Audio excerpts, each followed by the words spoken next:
Sí, pues sí, muy brevemente, tampoco voy a hacer preámbulos y me viene muy bien la intervención anterior porque realmente ya se estaba metiendo en la primera parte de la mía, pero me ha ido muy bien porque efectivamente lo voy a retomar exactamente ahí. Yo tenía apuntado, que no es casualidad, no habíamos quedado de acuerdo, yo tenía apuntado que el estado de bienestar aproximadamente tiene 2/3 de siglo, unos 60-70 años. De esos 2/3 de siglo, 1/3 nos hemos dedicado, bueno, en los países avanzados, España ya sabéis que llevamos el paso cambiado, nos hemos dedicado 1/3 a crearlo y constituirlo, digamos, el apogeo efectivamente sería a finales de los 60, y otro tercio a destruirlo. Esa es un poco la marcha. A partir del año 80, efectivamente, 75-80, hay una ruptura total. Y en esas estamos, pero ya llevamos mucho tiempo destruyéndolo, muy paulatinamente, eso sí, no nada de cosas fuertes, pero que al cabo del tiempo, en 30 años, da tiempo a muchas cosas. Nosotros, como ya sabéis, en España nos hemos incorporado con retraso y es una pena que justo hemos empezado cuando ya la fiesta, la música se paraba. Entonces, la cosa es así. Entonces, eso es en cuanto al estado de bienestar. Pero fundamentalmente, cuando yo pensaba que iba a hablar aquí, ¿qué podía aportar? Mi idea es hablar sobre distribución de renta.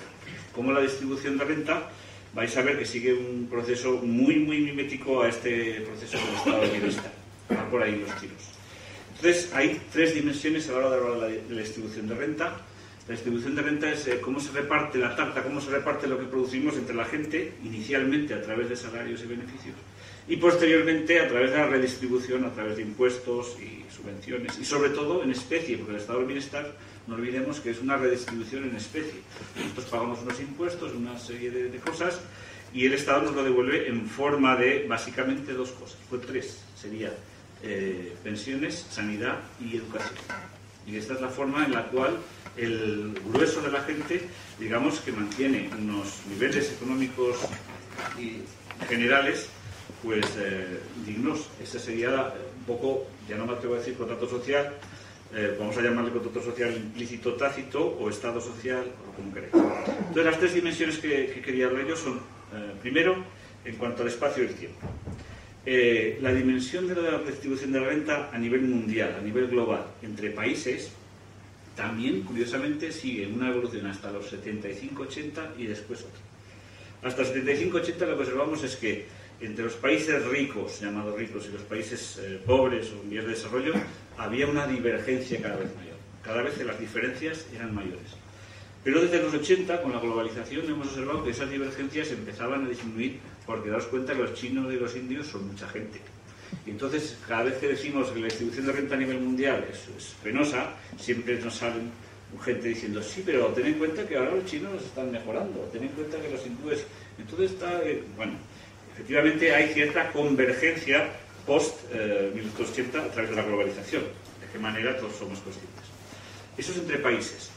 Pero dentro de los países hay un fenómeno que también, curiosamente, es hasta 1980 y desde 1980, algo debía pasar gordo ahí, porque observamos que dentro de los países la distribución de renta hasta 1980 era, y después de la Segunda Guerra Mundial, bastante más equilibrada que después. De hecho, las clases medias que conocemos se formaron en esa época. No existía tal cosa antes.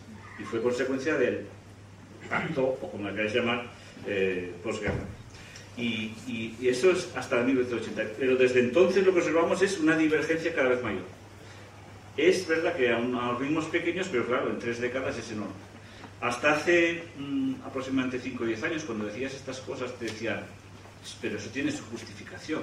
¿Cuál es la justificación que se daba a esa divergencia que era ya evidente en los años 90, 95, cuando empezábamos a llamar la atención? Decían, date cuenta que la globalización implica eso. Amigos, si las familias de esos países emergentes tienen más renta, es porque han llevado allí las empresas que aquí no están. Y por tanto, amigo, tendrás que repartir entre los trabajadores de Occidente a los trabajadores de Oriente. Y entonces lo que quitas de aquí tienes que ponerlo allá. Así que, amigo, ten en cuenta eso. Y otra cosa que tienes que tener en cuenta es que el proceso técnico requiere formación y cualificación, cosa que hay gente que no tiene. Por lo tanto, tendrás que tener claro que la remuneración de ese factor escaso tendrá que crecer. Y por tanto, eso también genera divergencia.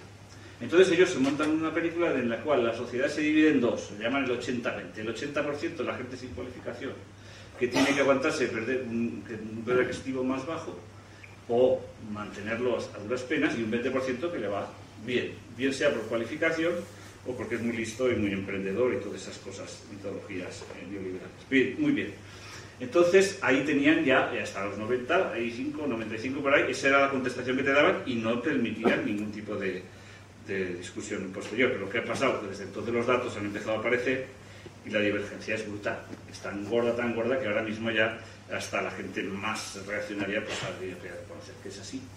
Entonces, ¿cómo hemos podido tapar semejante agujero que se ha generado durante estas 3 décadas ya de divergencia interna dentro de Occidente? Pues muy sencillo, hemos tenido 3 vías de taparlo. Trabajando como burros, porque en las familias ahora trabaja más gente que antes. Si os dais cuenta, trabaja el doble de gente. Hombre, si trabajando el doble no tenemos un poco mejor de nivel de vida, ya sería la hostia. Pero cuando tú divides por persona, ¿qué ocurre? Pues lo que ocurre es que la renta en términos reales, que es lo que la gente le echa la culpa al euro, otras cosas, pues no es mayor que en los años 70. Esa es la realidad. En los salarios medianos por hora son ahora más bajos que los 70 en términos reales, contando la inflación. Conseguimos vivir un poquito mejor trabajando como burros, es decir, trabajando más gente en casa. Y cuando eso no llegaba, y eso ya a mediados de los 90, cuando nosotros empezamos a lanzar alarma sobre esto, ya no llegaba, ¿qué ha ocurrido? Pues que nos hemos endeudado hasta las orejas, así de sencillo. Nos lo han facilitado y aquí estamos, y de aquellos polvos, pues vienen estos lodos, que son, pues el quiero y no puedo efectivamente, pero fomentado, porque la distribución de renta es tremenda. Y entonces, ya termino con la tercera dimensión, que a mí me interesa mucho, porque esta no sé si la gente es consciente de ello. Tenemos el 80-20, pero realmente aquí los que se lo han llevado crudo son mucho menos del 20%. Estaríamos hablando del 5%, según algunos, el 1%, otros, incluso hay gente que habla del 0,01%. Estamos hablando de gente, el 1 y el 0,01, por supuesto, mega ricos, los plutócratas de nuestra época. Y estos ya pasan sobre las dimensiones nacionales e internacionales. De hecho, esta gente ya no tiene país.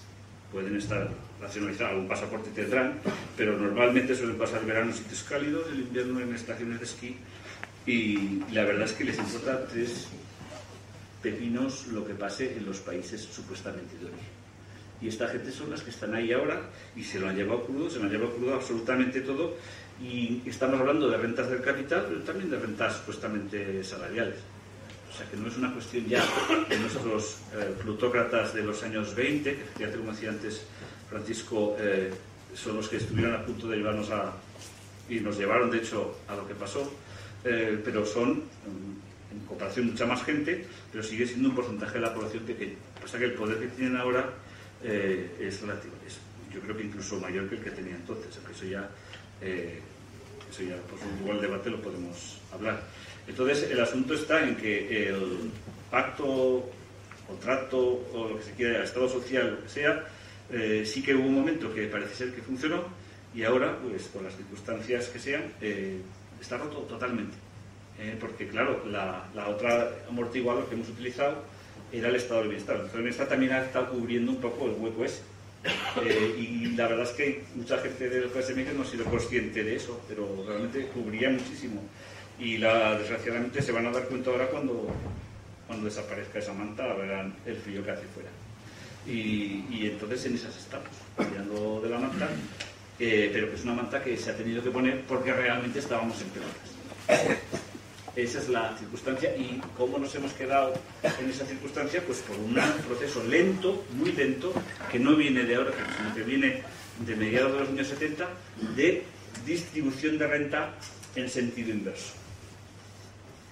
Y esto, por supuesto, los impuestos no lo han compensado, y en esas situaciones es la que nos despertamos ahora a ver si conseguimos, de alguna manera, el 99,9% de la población, según algunos, 99, como dicen en Wall Street, pues decirles que, en fin, que esto no era lo que habíamos hablado, básicamente.